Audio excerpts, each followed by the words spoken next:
Minerals are important for your body to stay healthy. Your body uses minerals for many different jobs, including keeping your muscles, heart, and brain working properly.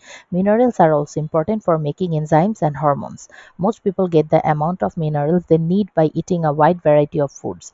If the intake is not enough, doctor may recommend a mineral supplement.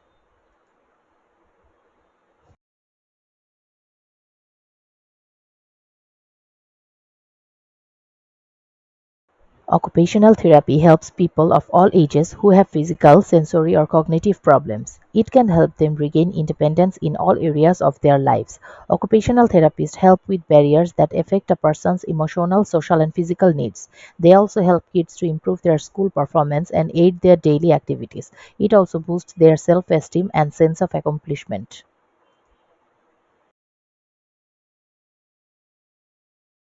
Throughout history, Stanford medicine has been home to cutting-edge medical advances, including the first successful adult human heart transplant in the United States and the first combined heart-lung transplant in the world. Stanford School of Medicine is the West Coast's oldest medical school and worldwide leader in patient care, education, and innovation.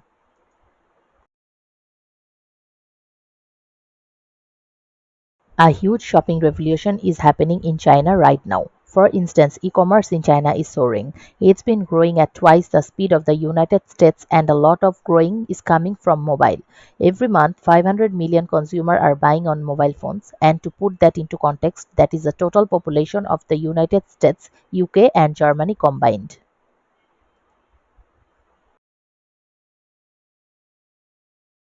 Hydropower is one of the renewable energies. In the past, hydropower was used for simple purposes by building a water wheel on a watercourse and using it to drive a mill or machine.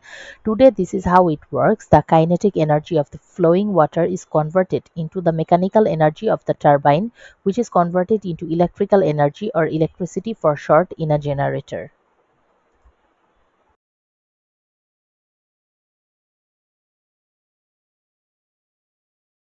With our current situation and the state of the global economy, there is a much lower chance of landing a new job anytime soon, and it's unclear when social distancing measures will end or what shape the economy will be in when you are able to return to work. For noble and very understandable reasons, we have come to associate maturity and kindness with a capacity not to give up on people. But this broad and generous truth can be in danger of missing out on an important caveat that health and maturity may also require a subtle capacity to give up on one or two people.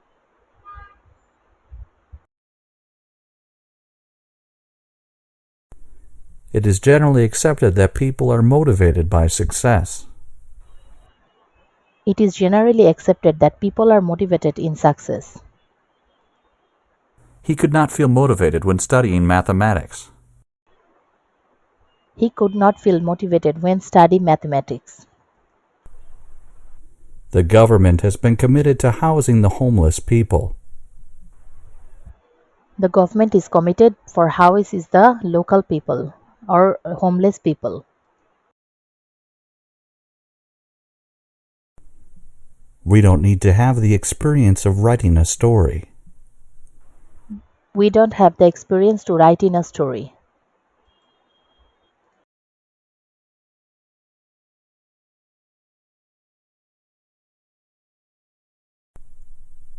There is no compelling reason for me to believe him. There is no compelling reason for making a believe in.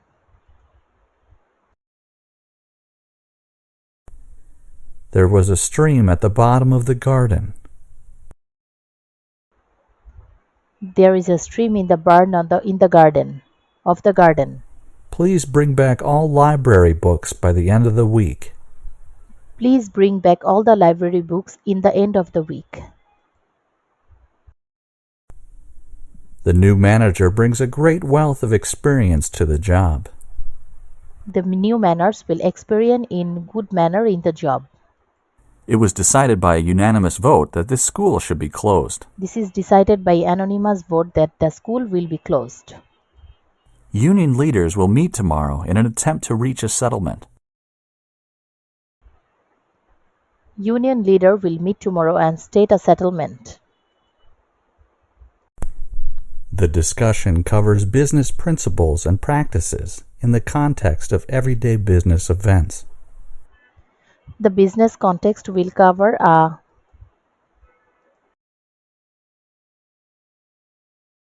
this picture provides information about distribution of international students across countries. Firstly, I can talk about Germany, Canada, and Australia. In addition, I can talk about United Kingdom and United States.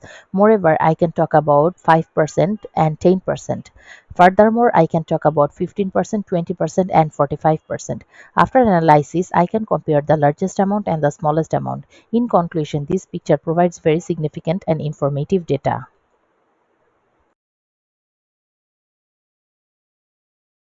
This picture provides information about carbon footprint and emission in Canada. Firstly, I can talk about carbon footprint and emission.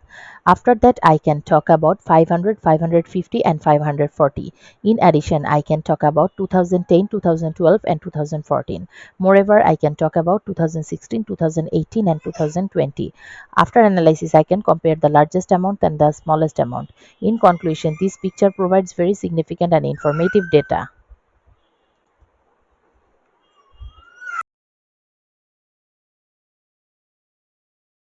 This picture provides information about a scenery with a beautiful duck. Firstly, I can talk about two big duck and white duck. In addition, I can talk about some small duck.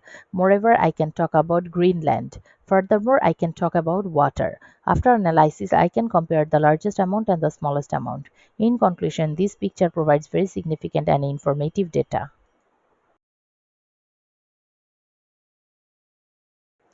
The lecture provides information about Internet and human history, and also about revolution and global education, and also about barrier learning and opportunities, and also about education and knowledge, and also about online education and entrepreneurship, and also about misinformation and privacy. Overall, the lecture provides very significant and informative data.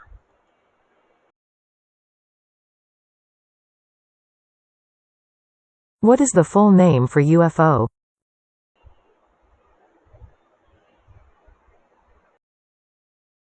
If you want to have a cup of coffee without milk or cream, what kind of coffee should you order? Black coffee. What do we call the place for showing the works of art? Exhibition. What is the opposite of forwards? Backwards. What do we call a natural or artificial lake that is used for storing water before it is taken by pipes to houses? Tank.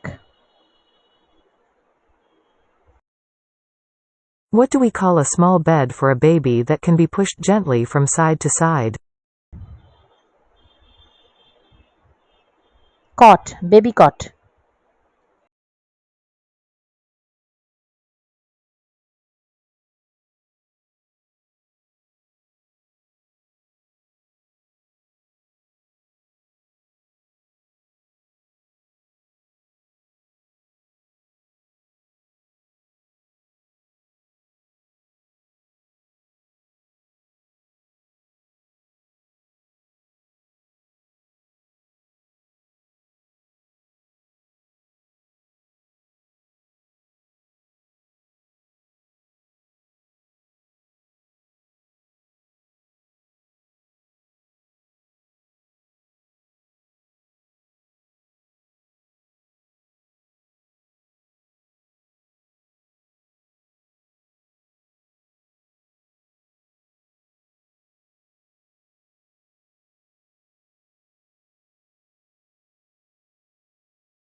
A really good illustrative example of the point I want to make is the book Journey Cake Ho by Ruth Sawyer, based on a traditional folk tale. Teachers often read this aloud to their classes, showing the pictures to the children as they do so. They are, of course, using the words of Ruth Sawyer and presenting the story just as the artist has visualized it. But other teachers do it differently. Instead of reading, they tell the story from memory. This gives the children a much richer experience. They can freely use their own imaginations, visualizing the story, the characters, and the scenes in their mind's eye in any way they like. And this is much closer to the way in which folk tales were passed from generation to generation, orally, without any words or pictures to restrict the imagination. Even though they usually start to decrease this time of year, the average price for a gallon of gasoline in the United States hit $3.27 this week. That's its highest price in 7 years, and it's almost double what it was last spring when roads and runways were nearly empty because of the COVID pandemic. There are several components to the price of gasoline: the cost of getting it to gas stations, federal and state taxes, the costs of refining it, the profits gas companies make. They all factor in. But the biggest chunk of what we pay, accounting for 43% of the cost of gasoline, is the price of the crude oil gas is made from. And not coincidentally, crude is also at its highest price in 7 years at just over $80 per barrel.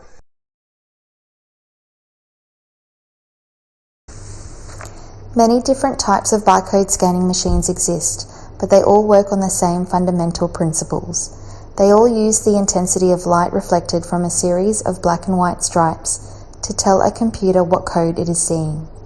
White stripes reflect light very well, while black stripes reflect hardly any light at all. The barcode scanner shines light sequentially across a barcode, simultaneously detecting and recording the pattern of reflected and non-reflected light. The scanner then translates this pattern into an electrical signal that the computer can understand. All scanners must include computer software to interpret the barcode once it's been entered. This simple principle has transformed the way we are able to manipulate data and the way in which many businesses handle record keeping.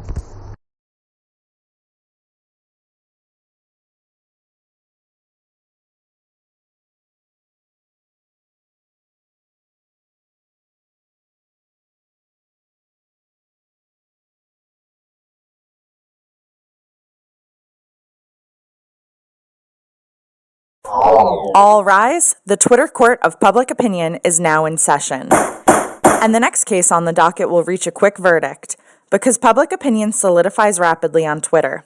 That's according to a study in the journal Chaos. Researchers collected almost 6 million tweets during a 6-month period. They sorted the tweets for either positive or negative sentiments, then focused on 3 topics related to electronics. At first, opinions fluctuated, with one side gaining a slight advantage. This advantage grew gradually and then quickly leveled off, leaving one opinion in a stable and dominant position, but without an overwhelming consensus. And once public opinion is established, it's unlikely to change. Only those who see a large number of dissenting opinions among the people they follow on Twitter will reconsider and examine the opposing viewpoint. These results may offer a valuable lesson for companies, candidates, and anyone else in the spotlight. If you plan to sway the jury, be sure to make your case early, because once public opinion stabilizes, the jury is dismissed. Sometimes a bit of bacteria can be just what the doctor ordered. If you prize yogurt for its active cultures, you know what I'm talking about. Now a new study published in the September 21st online issue of Nature suggests that good bugs might even hold diabetes at bay.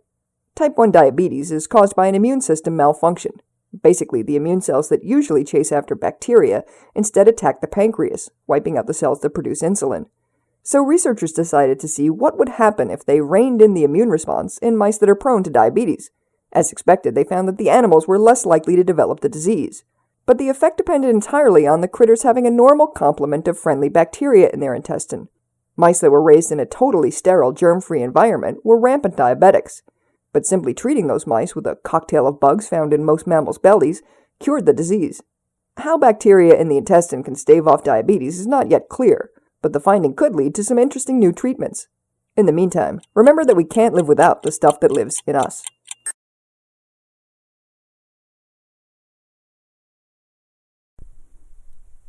There have been many changes in technology in recent years. We have discussed this issue for a day without any solution. It is important to provide a more interactive learning experience.